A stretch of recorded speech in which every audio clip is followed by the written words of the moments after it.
А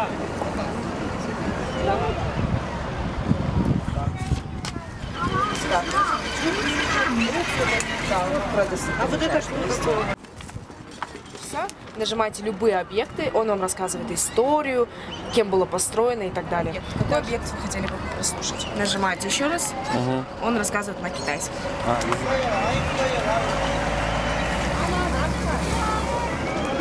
Можете поменять другой, например, про Ханшты. Данная пешая экскурсия по бульвару Нуржол состоит из 30 объектов, которые расположены вдоль бульвара Нуржол. Взяв аудиогид на данной точке в Байтереке, вы можете прогуляться по бульвару Нуржол, прослушать аудиоэкскурсию, также дойти прогуляться, допустим, в сторону Ахурды, либо в сторону Ханшатыра и оставить либо здесь, либо во второй точке аренды